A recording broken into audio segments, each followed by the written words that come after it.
All right, everyone, we're back. Yeah, we are. We are back to preview first and foremost, Rizin 15, which we will pretty much talk about 3 fights on that card. Yeah, and like then 3.5. After that, we will do our best to pay attention to most of the UFC St. Petersburg card without falling asleep. Well, Chris, that's a great segue because I am really going to have trouble not falling asleep since I am waking up at 7 a.m. to watch this card on 420. So I actually have a 500 milligram edible that I'm not eating all of because I'm not fucking Joey Diaz or Lee Sayat. But yeah, it's gonna be a crazy start to the day. So do edibles today kind of taste more like regular food that they emulate, or is it still very weedy? It depends. It depends on what the amount in the edible and what kind of edible. I'm gonna go ahead and take a wild guess that at 500 milligrams in a Rice Krispie, probably gonna taste like weed, bro. Yeah, because it's probably oil, and if it's oil, they're probably not putting non-trim run oil into edibles that were $15 for 500 milligrams. So my guess would be pretty fucking. You're playing with fire, my friend. That's right. Not only that, I also, right before we started, ate one of these. Oh, wait. Is that a Moon Bar? No, it's a little hard candy that's basically a Jolly Rancher called Hard Drops, and it's 60 milligrams. So we have 1 hour to finish this. All right, well, I think we'll be able to do this in under an hour on this card. To be fair, 60 milligrams ain't shit, so I'm not worried about it. But yeah, actually, we should mention briefly before we get into it, last week for UFC 236, I believe I went 1, 2, 3, 4, 5, 6, 7, 8, and 5, and you went 7 and 6. It looks like. Okay. Which, to be fair, you did have Max and Gastelum and Anders and OSP. See, like a fucking asshole. I remember I was like, I start off by saying why Dustin's gonna win, and then I pussied out. So, to be fair, yeah, I did talk you out of it a little bit. But yeah, I mean, we both missed a lot of the same ones, like the Jalen Turner fight, OSP getting subbed by fucking Nikki Thrills. Eric Anders. He had him in the Von Flue. I was telling my brother, I was like, hey, Kyle, look at this. He's about to give him a Von Flue. And I saw fucking curl up like this, like, oh, he's fucking again. I'm like, oh, here it comes. Not this time. Frustrating. Anyway. Holy shit. Also, I want to mention real quick. Khalil Roundtree. Oh, yeah. Jesus goddamn Christ. He looks great. I remember before I looked at the thread on Reddit, I'm like, they're going to call him Bangkok Ready or some shit. Yep. Or they called him Bangkok Ready or Fuck It Khalil. Fuck It Ready, whatever you want. There you go. I like that. Yeah. Phuket. So yeah, Rizin, is that tomorrow? It is tomorrow night at, I believe, 11 p.m. Okay. Japan's on a different day, so it always makes that math a little bit harder. Yeah, so it's in in Yokohama, Japan, or Yokohama. Maybe it's 11, wrong. Or maybe it's 10 p.m. Sorry. Anyway, doesn't matter. Go ahead. It's at the Yokohama Arena, which is fucking hella pride. This fight is one freak show away from a pride card. So as far as the fights on here that we want to talk about, I'll let you go ahead and dictate this because I only know the top 3. I know a couple names on the bottom, but I don't care enough. Yeah, no, honestly. I don't either. The only thing I wanted to point out from the top, other than top 3 fights, is Rena is fighting someone because, of course, Rena is on the card. However, Rena is fighting a 3 and 5 French chick. So I'm going to go ahead and say that Rena's going to house her. But who knows? Maybe I'm super wrong. But I think Rena probably gets KO in the first. But other than that, these top 3 fights are pretty fun. And it's not that, to be fair, it's not that a lot of these other ones aren't fun matchups. There's just not a lot of big names on it. Yeah, Horiguchi versus Ben 10 win should be cool. Yeah, and Albrechtsen is super legit. Albrechtsen versus Froelich is, I always fuck that dude's name up, but I think that's right. I mean, yeah, there's I some noticed stuff on Manel there. Kape is on the bottom of the card, or Yep. however you say his last name. Kana Watanabe is on there. Damian Brown, I remember him. He's the Australian guy, or maybe Yep. he's a Kiwi. I can't Murata remember. is on the card. I mean, there's some fun stuff. Yeah, but Tenshin Nasukawa. that Is one actually. So we'll start it. fighting a Filipino guy. Yeah, we'll start at Horiguchi and Benten Wen, which is a great fucking fight. You wanna break this one in?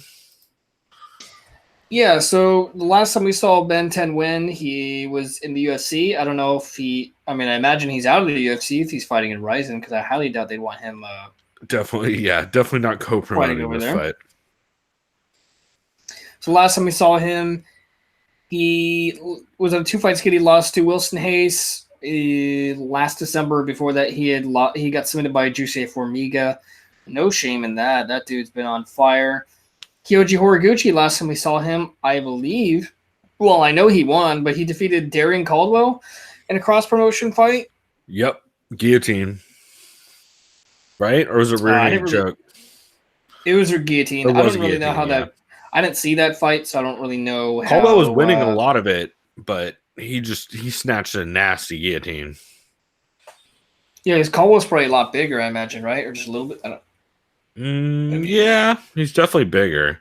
This fight's interesting because Ben is coming up to Kyoji's weight. I think this is actually like 132 or something weird. Okay. And then before that, Kyoji had lost a unanimous decision to Tenshin Nasukawa. Oh, but that was a kickboxing match. Okay. Yeah, that was and he hung in there with Tenshin, despite Tenshin, like, for sure throwing some crazy shit, but he was definitely competitive in parts of that fight, at least. Okay. Well, competitive is maybe strong. I see. Tenshin's purely a kickboxer right now. I see. Yeah, it was pretty fun overall. So yeah, I like the Horiguchi versus Ben Wynn fight. I gotta lean Horiguchi just because of the run he's on. So do I. And being from ATT, like, it's hard to pick against anybody with Mike Brown in the corner. Fuck, I forgot his ATT. Holy shit. That's why I hope they definitely run that fight back with Mighty Mouse if they could cross promote that. Good luck. Rizin and One are not. I would say, did the Chinese not like intermingling with anyone? In every sense of the phrase, bro. That's a rhetorical question. Yeah. Yeah. Oh boy. Yeah. Anyway. Yeah, like you heard about that never mind. I was gonna go into something that was found in Mexico that the Chinese may or may not be responsible for, but that's another topic. This other fight, the co-main event is Tenshin Nasukawa versus, I'm gonna butcher your name, sir. You're from the Philippines. Fritz Aldin Biagtan. Something? Sure. He's from Manila. Yeah, so this is going to be all the info on this fight's weird because they're like, it's their pro MMA records. So their pro MMA records are both Tenshin's 4-0, Fritz is 4-1.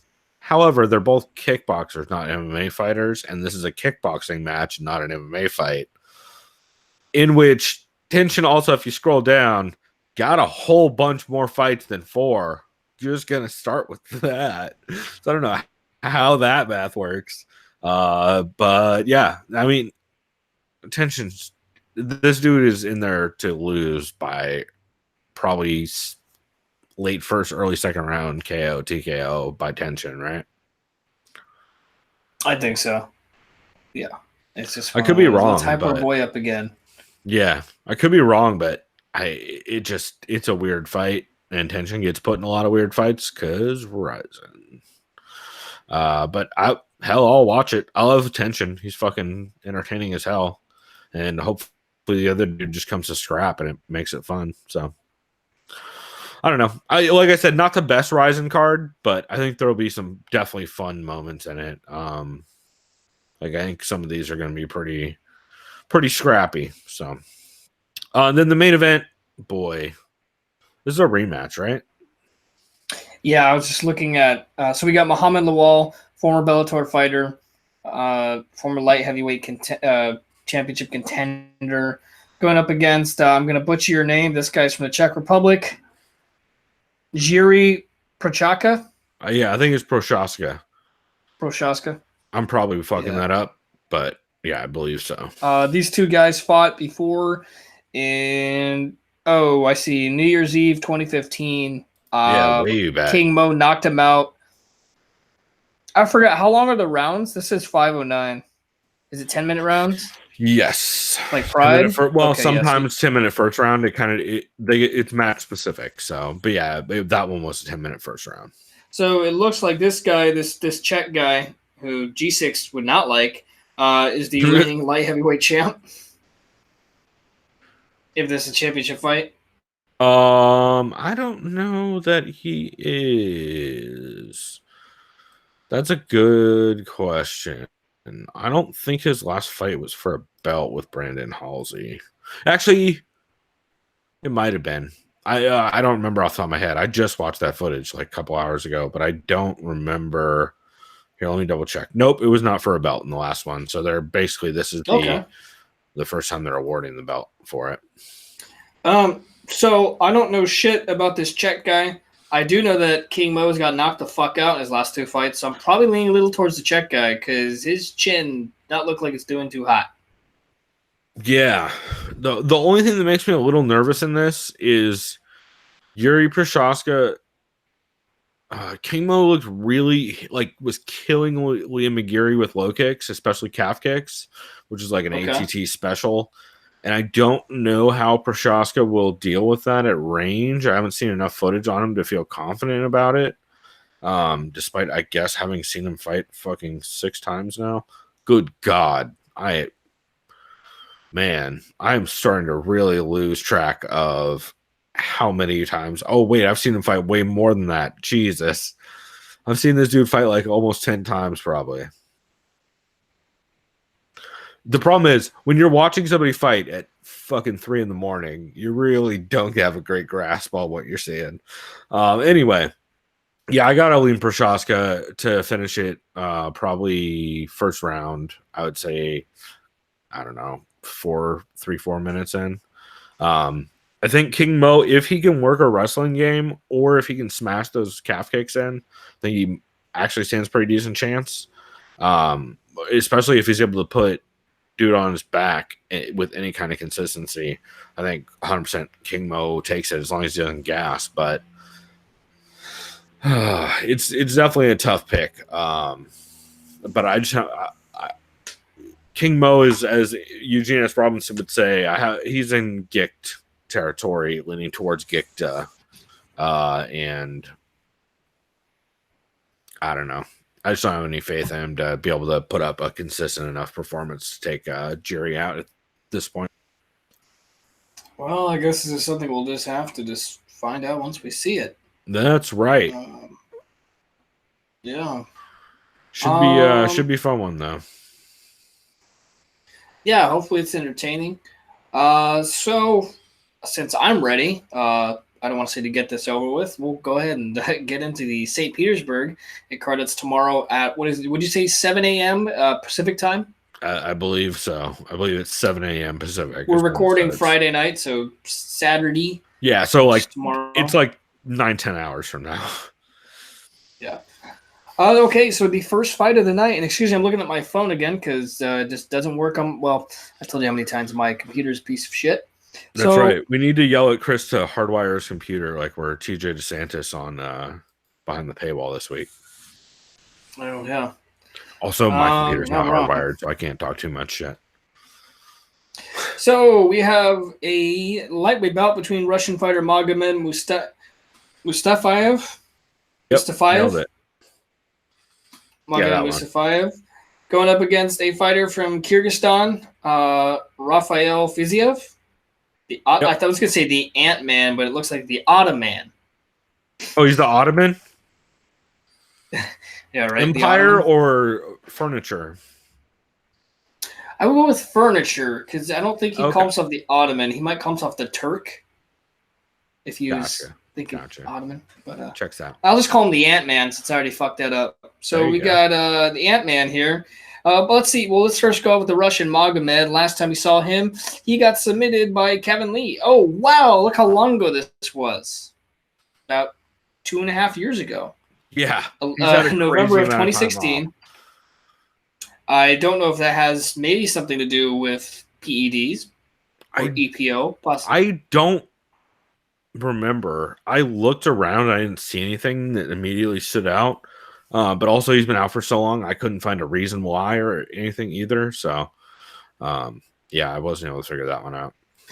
So Ant-Man, this is his UFC debut. Before that, Ant-Man was in Titan FC. Says he won his fight against Nurzan Tutkayev, win via body kick in the beginning of the second round.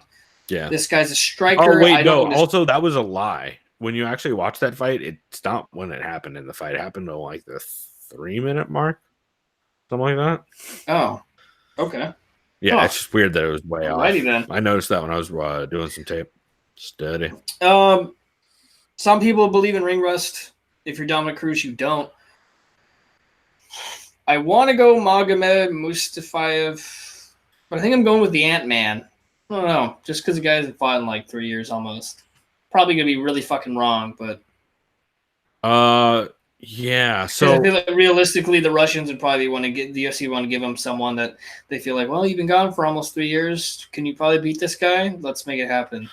Yeah, so that's possible. I actually have Fiziev in this. Mostly, he's out of Tiger Muay Thai, and he looks really fucking good in the bit of footage I've seen of him. And he really builds momentum as the fight goes on.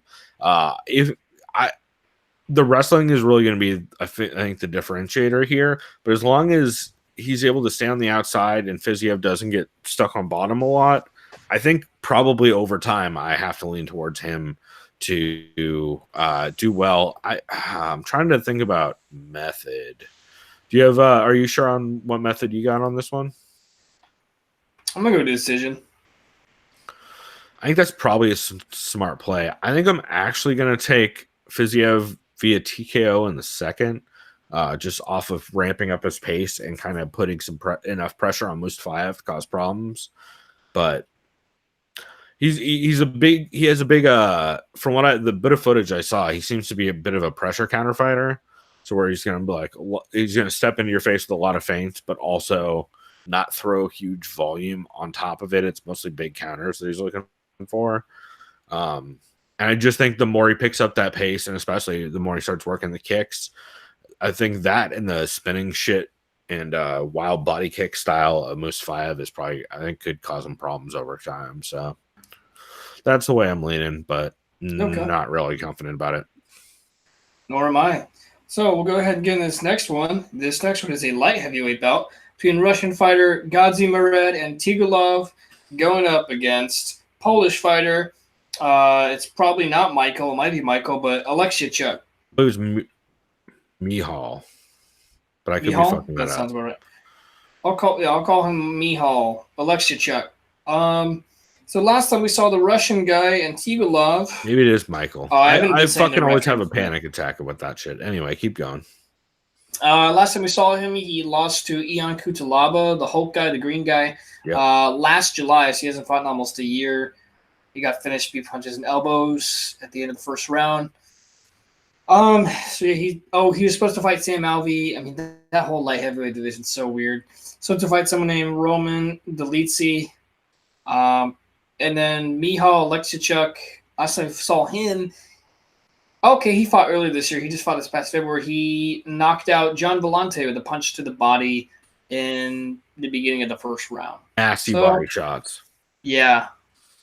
I think I'm going to lean the Polish guy, Alexichuk, because this division's so fucking – the division's a seesaw. It's just fucking just constantly like – it's like – it's not as bad as the flyweight division where where you saw Pantoja knock out or finish Wilson. You know what I mean? It's not like you get like, oh, this guy's number 10, this guy's number fucking 5. Well, bye-bye number 5, because that's how the flyweights. Yeah. I feel like it's kind of the same sort of parity at light heavyweight at 205. Yeah, for sure. But I'm going with the Polish guy, Alexichuk. I don't know if this guy, okay, he has been finished. I think he's going to get finished again. I say second round TKO for Alexichuk. You can tell how clearly excited and confident I am in my picks so far. So I did a bit of tape study, and I also have Mihal second round TKO. Mostly he's good. He just seems good at breaking guys with his pace and his cardio.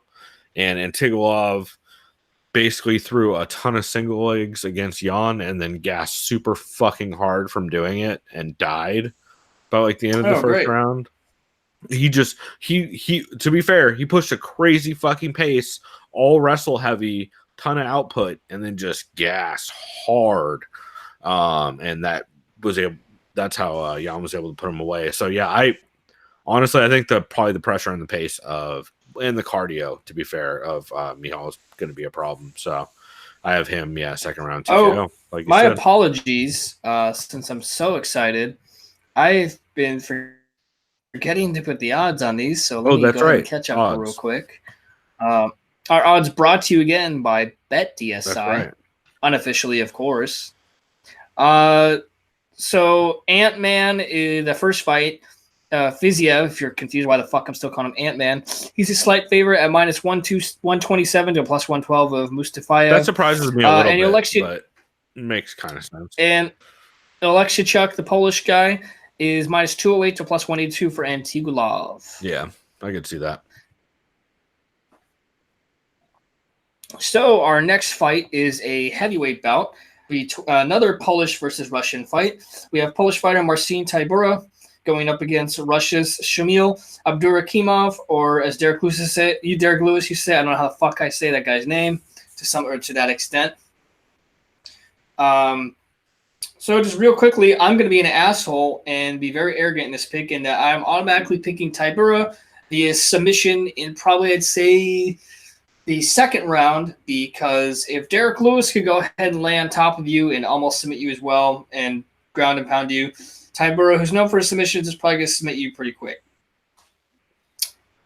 Interesting. So you have Tyburov second round sub? Yeah, second round sub. I just remember when I saw Derek Lewis fight Abdurakhimov. Abdurakhimov was just like, fuck, like a turtle on its back. Yes. However, that's kind of what Tybura looked like against Derek Lewis also, though. Oh, shit. Well, yeah, so honestly, this is one of the ones I'm least confident about, which is dumb because this is also one of the ones that I have in our $10 league with Lawfits and fantasy on Magwar. Dude, I don't even know who I have. If you guys check out the image or the link down in the description on the podcast version of this or on the website soundbalance.com, you see a link to magwar.com where you can do fantasy leagues, and it's a bunch of fucking fun. Oh, speaking of which, we both need to still PayPal Lawfits $10. I keep forgetting. He wants PayPal? All right. Yeah, I fucking PayPal. PayPal bugs the shit out of me, but yeah. I like it. I just never use it. I hate it, and I always fucking have problems with it. Anyway, back on track. I actually have Shamil Abdurakhimov in my fantasy team this week for the paid league, and I'm not real confident about it. The main thing is Shamil in his last fight against who was it? Arlovsky. He put Arlovsky on his back, like with a step in looping right hook, the exact same way that Lewis did to Marcin over and over again in the fight. So if he can consistently land that step in right hook and just kind of put Marcin on the back foot and on the ground over and over again, or if he can get any kind of consistent top position without gassing, I think Abdurakhimov probably takes this. But Marcin Tybura is pretty scrappy and he's shown good cardio, so I have Shamil by decision, but I'm not real confident in it, honestly.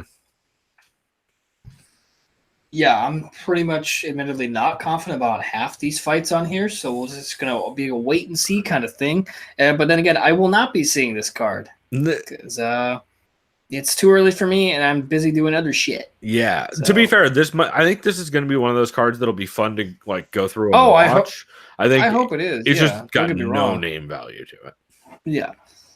So the odds, if you're curious, Marcin Tybura is another Polak. I probably shouldn't say that. Another Polish fighter that's favored. I'm pretty Polish. You can probably go with Polak. But then again, though, is it really offensive if it's a white derogatory term? No, we know Not really. Ask the Irish.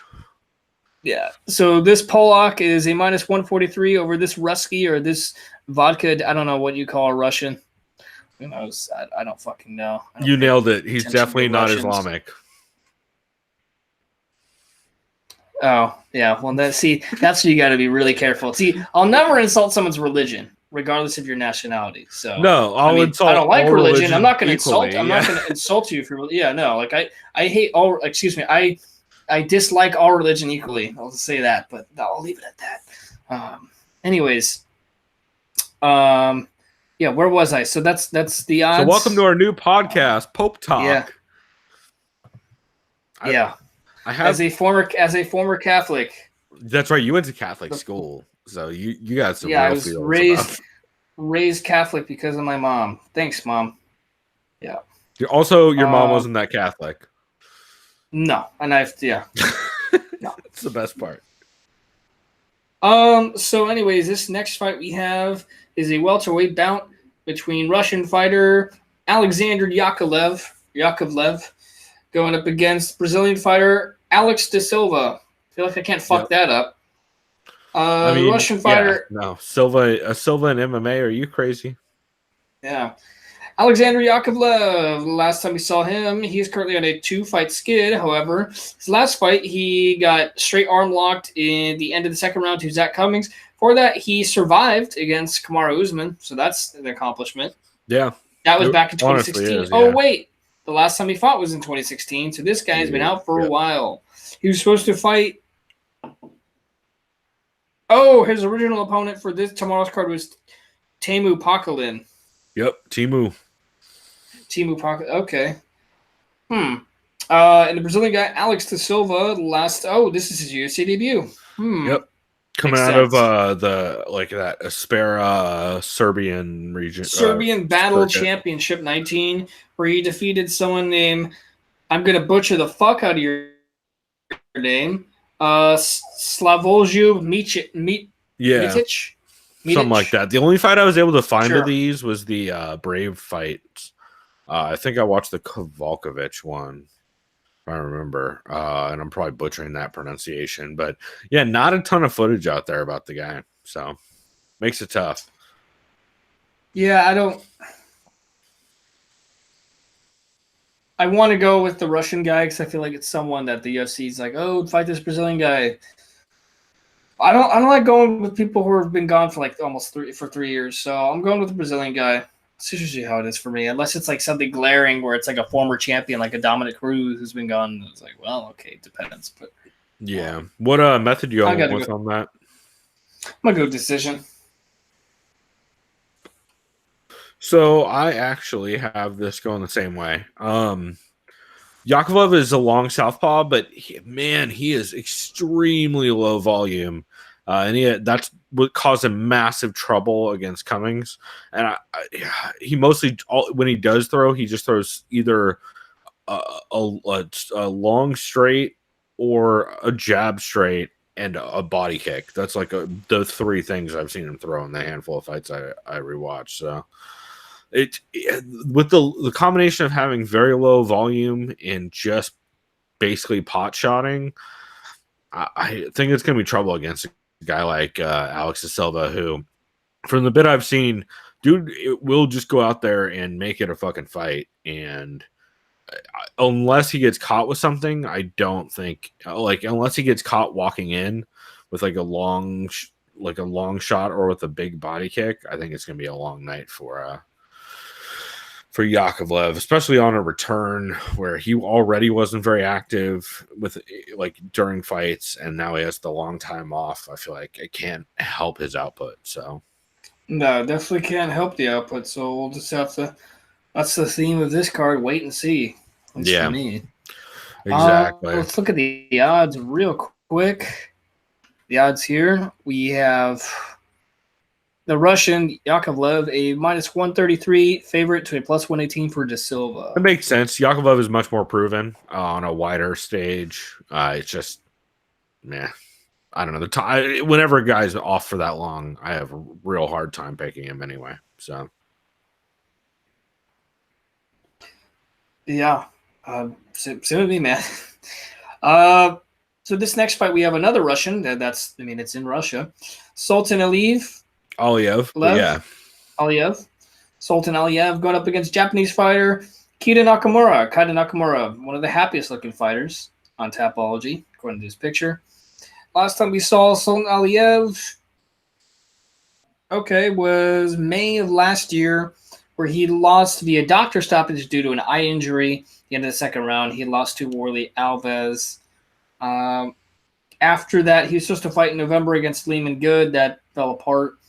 And originally, he was supposed to fight against Emil Mech. That fell apart. So now he's fighting Keita Nakamura. This is a welterweight bout, by the way. Keita Nakamura, last time we saw him, he won a close split decision last December to Salim Touari. And before that, he lost to Rocco's Martin Life. Yep. Dude, I don't really know what the fuck to say about this fight. Yeah. Like two middle of the road, top 30 guys, top 20 guys. I don't know how the fuck to rank these guys. Yeah, I mean, man, Keto's been fighting for a long fucking time. When was his first pro fight? First pro fight was 2003. Dude's been around for a fucking while. And he's had a pretty tough road as of late. But the dudes he's getting wins over, aside from the Jangling fight back in 2015, have been guys like Kyle Noak, Salim Touari, like guys that overall not the most standout dudes that we've seen. And the guys he's lost to are basically people who have seen much more athletic and much more explosive, because like Anthony Rocco Martin, Elijah Zaleski dos Santos, Tom Breeze. I just have a hard time seeing Nakamura, unless he can just outlast Sultan Aliyev. I think it's going to be a long night for him. Yeah. I think instinctively, if I were to just kind of say who am I going to pick, I'm going with Aliyev decision because they're in Russia. Holy shit. Other than that, Sultan Aliyev fought Doug the Rhino Marshall in Bellator 92. That is a weird combination of things I never would have guessed. Yeah, that is interesting. The odds, if you're curious, or if you're still with us, if you're still awake at this point, Nakamura is a -120 favorite to a +108 of Sultan Aliyev. That's weird to me. I'm not sure why. Sure. I guess just because of quality opposition at this point. But to be fair, Aliyev was out for a long time prior to his 2018 fight against Alves, where he got stopped, or where there was a stoppage. But and he's coming off an injury back in November, which now I look at it is not that long ago. I don't know. Yeah, Nakamura could totally take this. I'm not super confident. I think I got to take Aliyev via decision just because of the clinch game against the cage. Yeah. And which way do you lean on that method-wise? Decision for Aliyev. Yeah. You kind of have to, right? I mean, apart from it, I think it's going to be a decision either way, honestly. As do I. And I don't know what the fuck my neighbor's doing, but holy shit, it's distracting. It's all this bumping and thumping outside my window. I'm glad. Hopefully you can't hear that shit. No, I can't. Anyway, I haven't heard it at all. So next fight we got up another Russian, Movsar Evlov, probably going up against Korean fighter Sung-Woo Choi. Last time we saw, if we did see Movsar Evlov, no, we didn't. Well, unless you're a big fan of M1 Challenge, you did.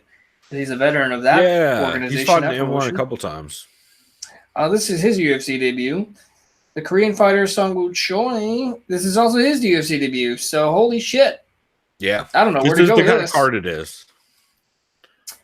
And he was in TFC. Yeah, man, this is a bantamweight bout. This is probably gonna go to decision. Well, I don't know. This Russian guy's been knocking people the fuck out. He's been pretty goddamn well, wild. But so is a Korean guy. Holy shit. So this is probably be a war, probably going to decision. They probably both got chins. If it's going decision, that means I'm picking the Russian. Evlov. Interesting. That's my pick. So I've got Ivlev too. But I have him by TKO in the first.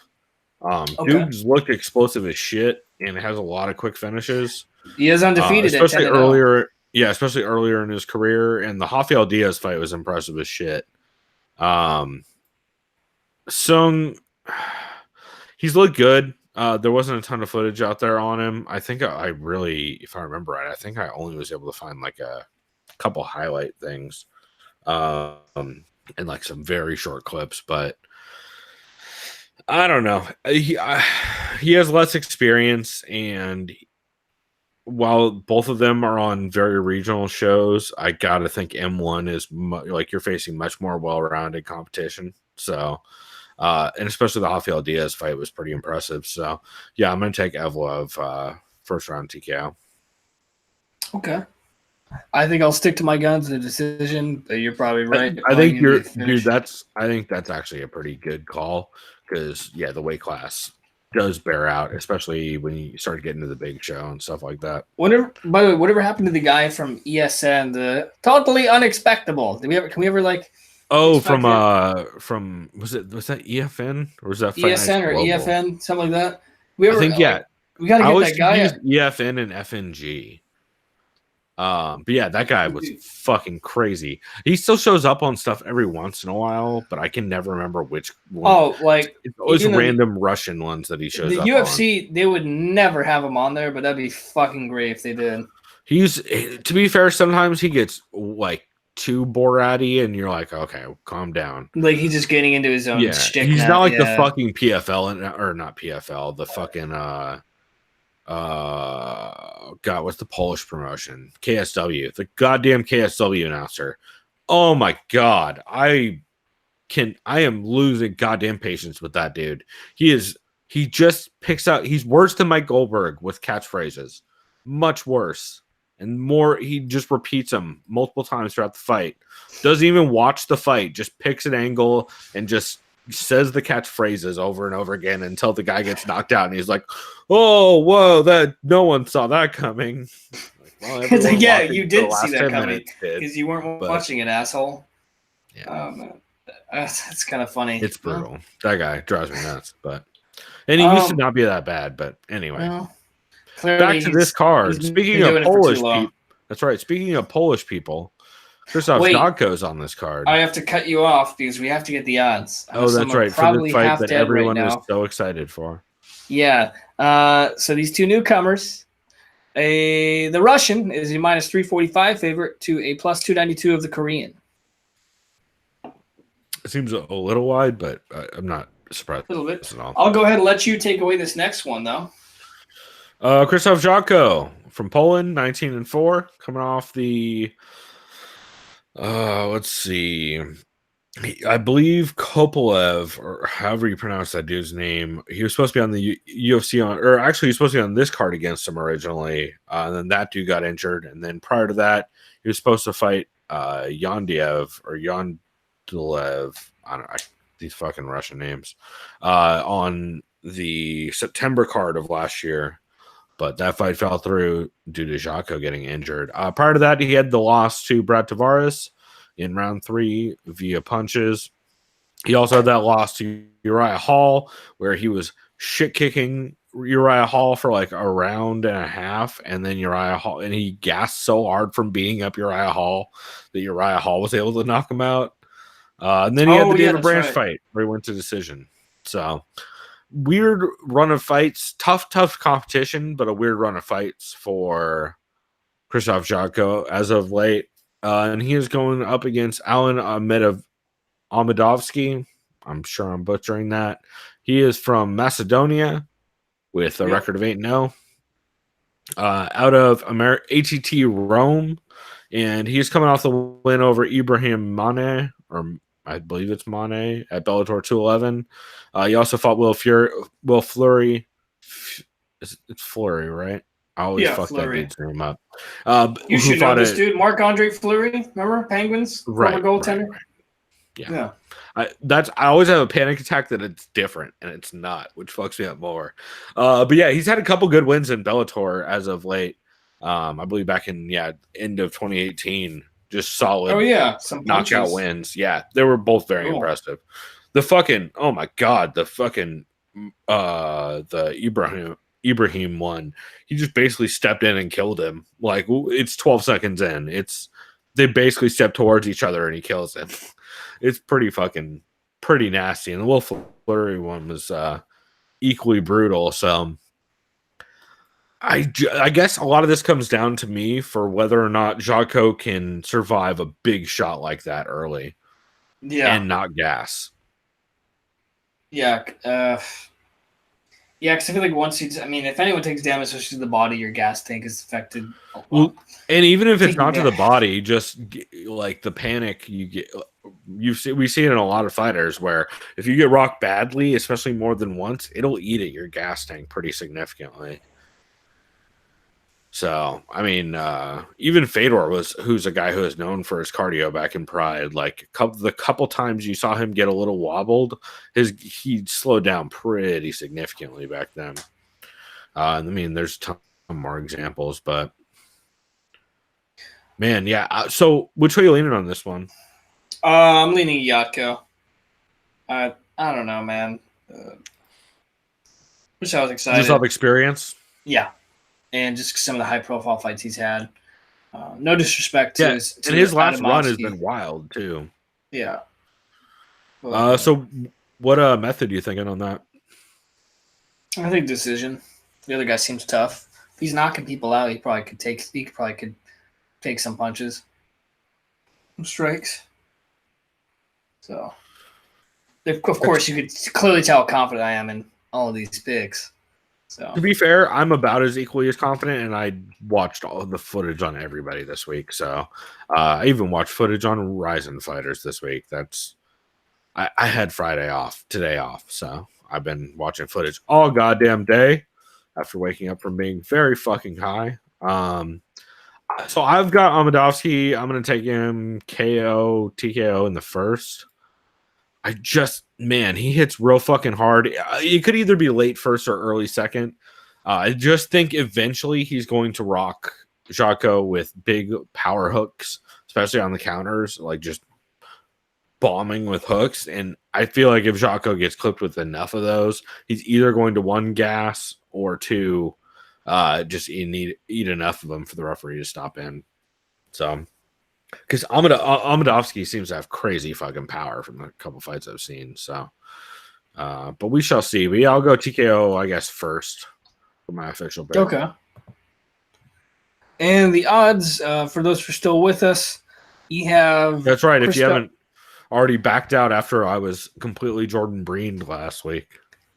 We have Yatko at a minus 175 to a plus 155 for Amadovsky. This next fight we have is a women's flyweight bout between the other Shevchenko, Antonina Shevchenko. I don't know if it's Valentina's younger sister. I can't remember how old Valentina is. It says Antonina here is 34. That's true. I didn't realize how much older Valentina was.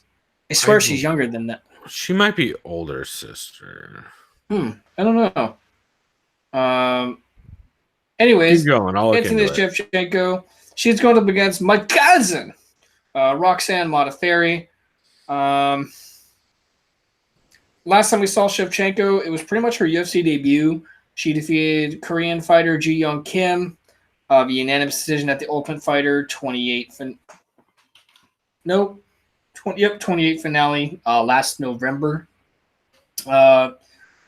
Roxanne, last time we saw her, she lost to I'm the best flyweight around Sajara Eubanks, even though I can never make Valentina weight. is 31, so she's the younger sister.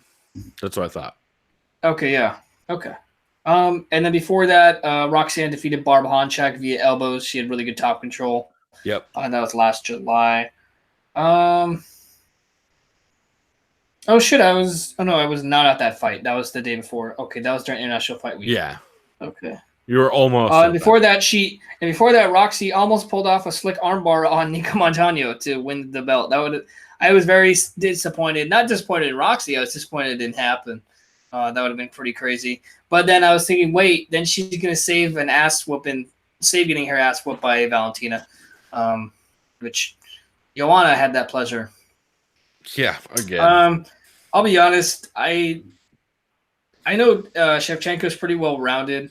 Roxy's main bread and butter is all grappling and jiu-jitsu. Her striking is not good. If I were to just try to put it, to be fair to her, it's getting better. So much better. Yeah, it's gotten a lot better for sure. Yeah, I should say it that way. Shevchenko, I can't really remember seeing her fight too much. I know I've seen highlights when she was on Dana White's Contender Series. Also, the Ji-Yoon Kim fight, you probably saw that because that was the Ultimate Fighter finale. She's definitely a clinch fighter, Muay Thai specialist, because she trains with her sister Valentina all the time. I would argue she probably wants to stay out of the clinch as much as possible against Roxy. Yeah, because I mean, that's where Roxy Roxy's gets most key to of her this. takedowns. She's going to try to take this to the ground and submit Shevchenko. Shevchenko's going to keep this on the feet, try to negate takedowns. I feel like this goes to decision. I think it'll be a pretty hard-fought fight. I am leaning Shevchenko, though. I feel like she's going to tag Roxy pretty well on the feet. Not really sure what happened with the takedowns. I can't really remember how Shevchenko's scrambling is in her takedown defense. So I think it's a pretty close fight to pick. We haven't seen a lot of it, but yeah. But also I am leaning. Takedown ability is also we haven't seen a lot of it. So yeah, I feel like she just kind of grabs the hips and just kind of literally just falls forward and pushes all her body weight. Yeah, hips. So look for the double A's with the outside trip, and every once in a while, like she's much better with clinch takedowns. From what I've noticed, at least rewatching some footage. But her game is significantly changing, especially like with some camp change-ups and stuff she's been making ever since she moved to Vegas and started working with them full time. It's really stepped her game up pretty significantly. So, because I know she's training with what's Frank Mir's gym? I always mix it up with Extreme Couture. It's not Extreme Couture, it's the other one. Well, Roxy's at Syndicate, I believe. Thank you, Syndicate. Yeah. Yeah. So it's interesting to see how much her game is evolving, but yeah, I gotta take Shevchenko via decision as well. I actually have Shevchenko in fantasy on our MMA community league, just because I feel like if anybody finishes this fight, it's either going to be Shevchenko blistering Roxy on the feet early, or just like a random sub by Roxanne if Shevchenko just completely shits the bed in grappling exchanges. So I feel like I saw enough in the Barb Honchak fight of the way Roxy and Barb exchanged flurries that was almost identical to the way Antonina was lighting up what's her face in her last fight. Who Kim. was it? Ji-Yoon Kim. Yeah, where they're literally throwing like 3-punch combos, and Roxy in that combo against Barb moves her head 0% and gets completely caught with everything. And Shevchenko in the same thing caught the girl with almost everything, even harder. So I think it's going to be a long night for Roxy, despite me wanting Roxy to win, to be fair. I want her to sisters win, bug the shit out of me, if I'm being honest. I just hate their gimmick. Yeah, it is kind of interesting. Like with your weird European dancing that nobody really likes, but everyone just... I just always remember when it made me laugh so hard. I think it was like 2 years ago, but it's when Valentina beat Holly Holm. She did that little weird dance shit she does, but someone titled it, they posted a GIF of that, and it said, "The first time I did Molly." That sounds about right. I feel like Valentina and her sister, everyone likes their dancing in the same way everyone likes the ride It's a Small World at Disneyland. Where I'm like, I just have zero interest, and also this is all kind of creepy, and more people should be acknowledging this. What's the over-under on hearing, "Hey! Oh my God. No, that's also, if you want to add to the reasons why I think she'll win a decision, the fucking key eyeing and corner eyeing, the Muay Thai fucking yelling from the corner is 100% not going to hurt her in a decision. I'll tell you that much. Yeah. So the odds on this, for those still alive, if you haven't drank yourself to death. That's right. I tried my best last week, but I'm still here, y'all. Anthony Shevchenko To be is fair, a I minus. didn't even drink that much last week. I just honestly didn't eat, which was the problem. That's a bad move. That, yes, not exactly Not smart, but not we've all been there. optimal. Yeah. Shevchenko is a minus 270 favorite to a plus 233. Modafferi. Yeah, Yeah. I guess. Yeah, I mean, I am much less convinced that Shevchenko is safe on the ground than a lot of people. I think if this at all hits the ground, I think Shevchenko is probably in a whole shitload of trouble. But I don't know that it'll ever will. So, and So next Roxy up we isn't out have, there throwing flying arm bars or anything. yeah, we'll see. Could be exciting though if she does pull some crazy shit off like that. Yeah, or So if, next up we have yeah.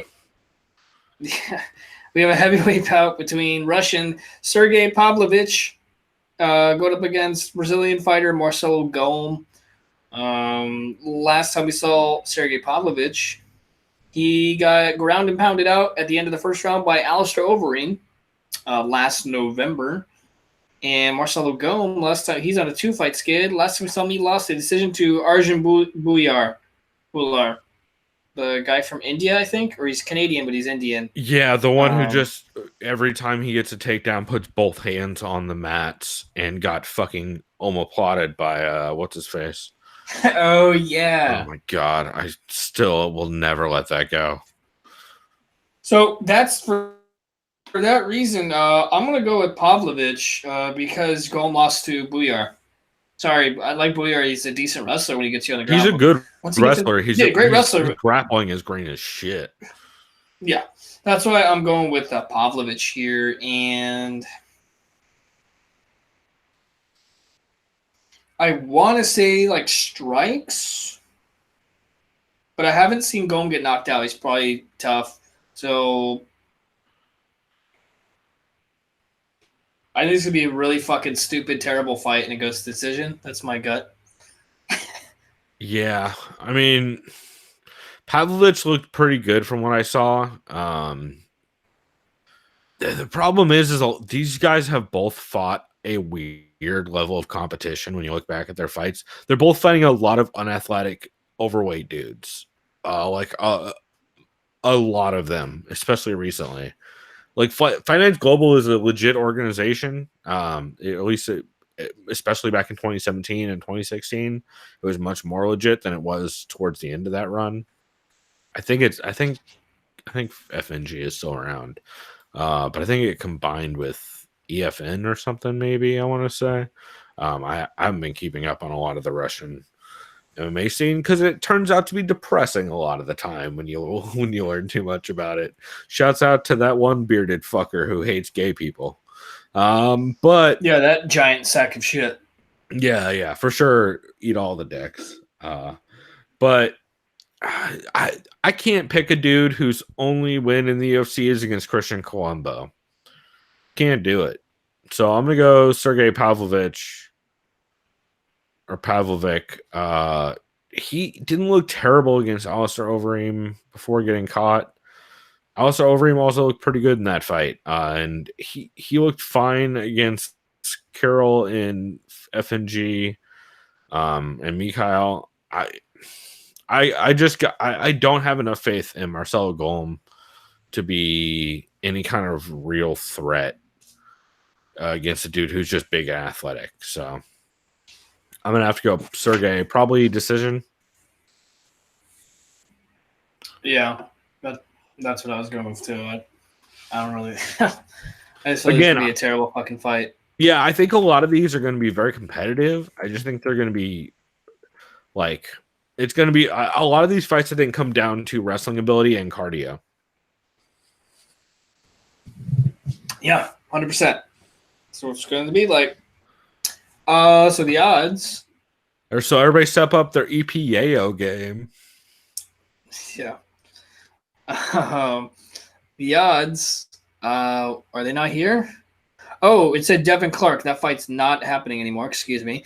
So we have a Pavlovich. Did that fight get called off? Yeah, it got called off. For what? Something to do with Ivan. I'm gonna say your name wrong. Shitrikov. It's definitely not Shitrikov. Shitrikov. Yeah, I think it's Shatirkov, but Shitirkov. but I I saw believe it on Dan Tom Reddit. did call him Shityorkov like 400 times. Shitirkov. Anyways, Pavlovich is a minus 256 to a plus 221 for Marcelo Gom. Interesting. His next fight should be decent. It's a lightweight bout between Islam Makhachev, who is out of AKA, or at least I fucking think he is, because he's always with Habib. Islam Makhachev. He's going up against Armenian fighter, and this guy he's not with Edmund Tarverdian. Arman Sarukian, fighting out of Russia. Last time we saw Islam Makhachev was almost a year ago, last July 28th. He submitted Kayan Johnson. Did he change his name, right? He did change his name. He did not turn Mexican. It's Kajan Johnson.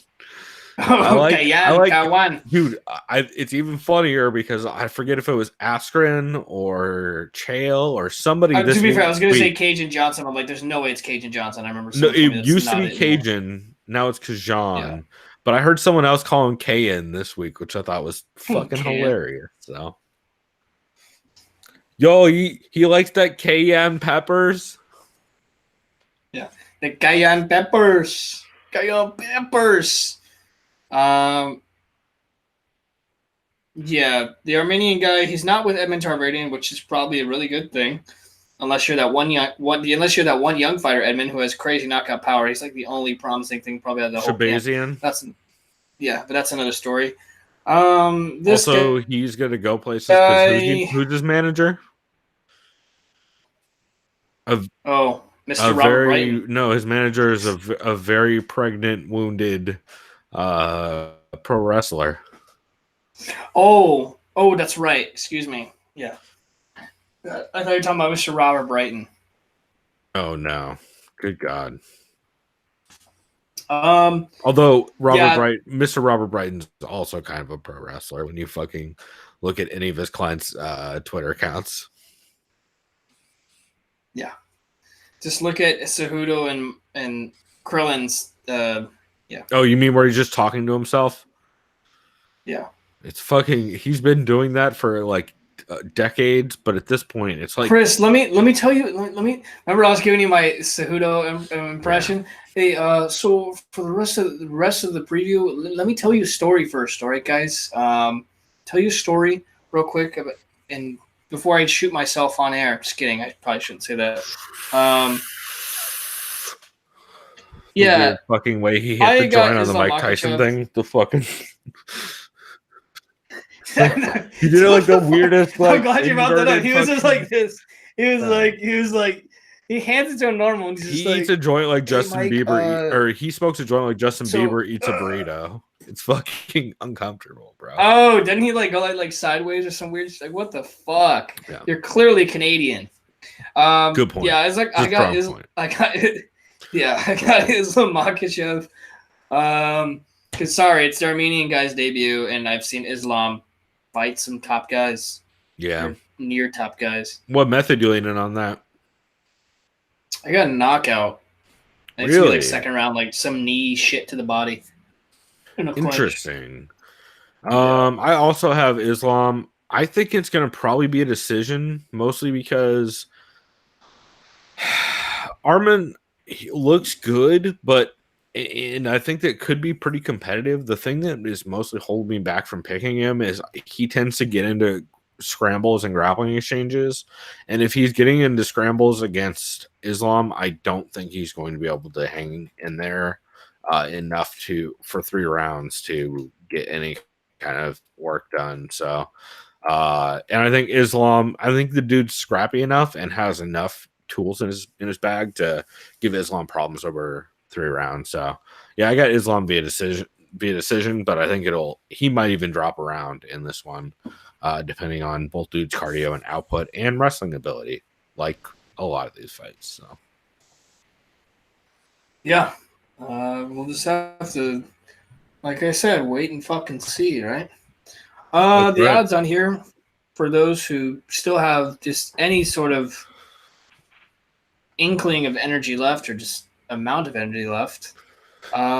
We have Islam at a minus 313 to a plus 267 for Sarukian Armin.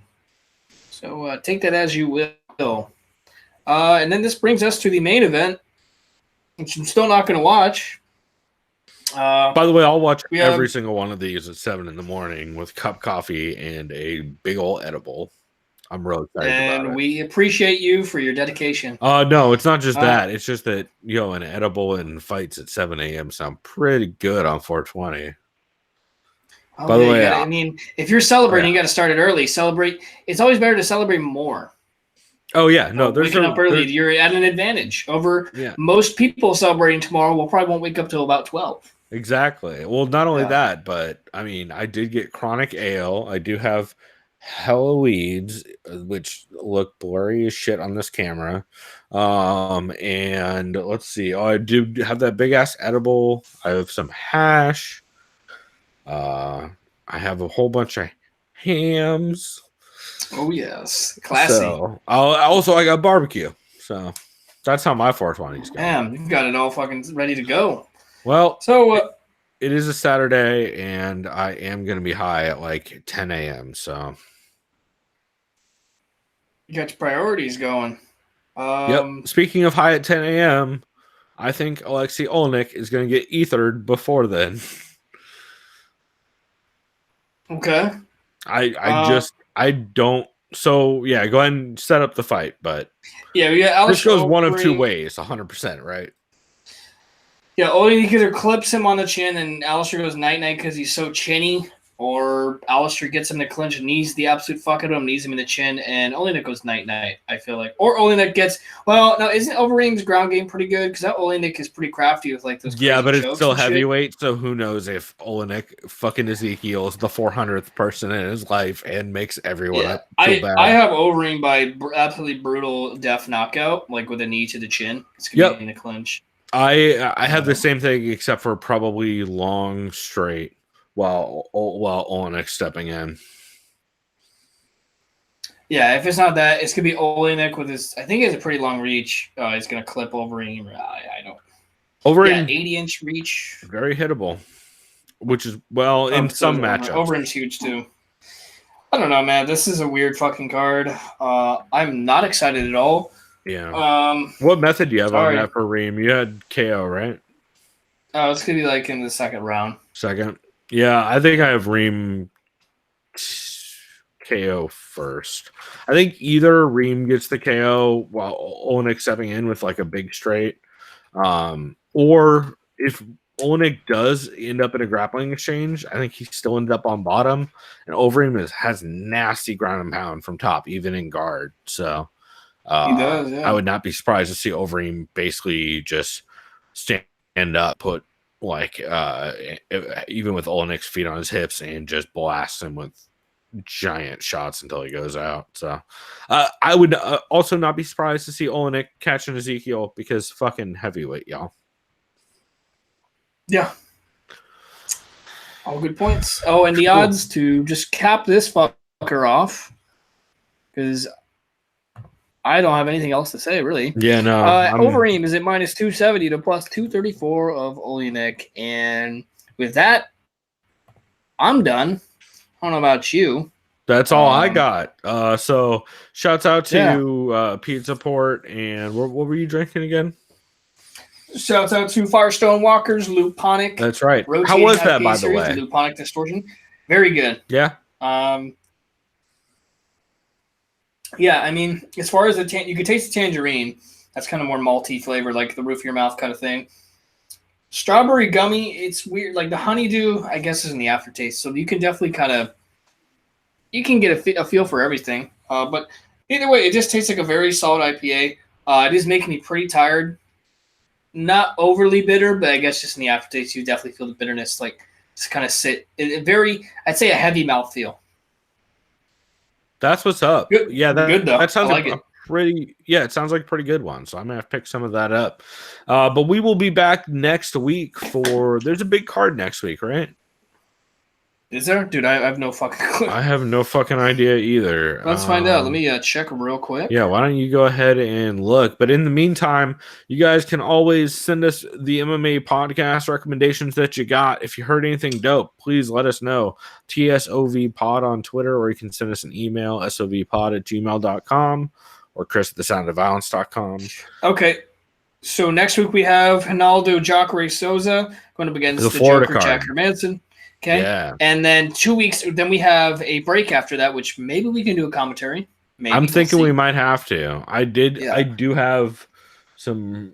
I got a DVD recently. You found a fight that we or a movie that we maybe need to do a commentary for. Yep. So. And after that is May 11th is 237 Namajunas versus Andrade. I'm hyped for that card. So. Oh yeah. In Brazil, that'll be fun. Cool. Well, like I said, you guys, please let us know what podcasts we should be checking out that we're sleeping on. I will keep you updated on Rockfin as long as I keep that subscription going. I'm kind of interested to see how that platform turns out. But yeah, if you guys could leave us, give us a like with our thumbs up. Shouts out to if I did it. But yeah, if you could do a thumbs up on YouTube or subscribe or all that bullshit. Or if you're on iTunes, leave us a rating or a review. Helps out a bunch. Remember to ring the bell for notifications, guys. Shaw. That's right, brah. And yeah, basically that's it. But good luck surviving this card. Everybody have a happy 420. I think it's going to be a fun one. And yes, everybody go smoke some weed. Also, I believe if I saw the tweet right from UFC, or maybe it was Fight Pass specifically on Twitter, but they're doing like a weed stream all day on Fight Pass. It's the Snoop cast, it's Sean O'Malley fights, it's Nate Diaz fights, it's fucking Fight Pass on their on their live streaming channel. It's just all weed shit the whole day. So if you're looking for something, go watch that. Or go watch one of my favorite ever stoner comedies, Happy Face. I don't know if y'all ever seen that with Anna Faris. It's fucking hilarious. I like Anna Faris, so. Yeah, it's real good. Also, what's the other one with the tiny classified ads?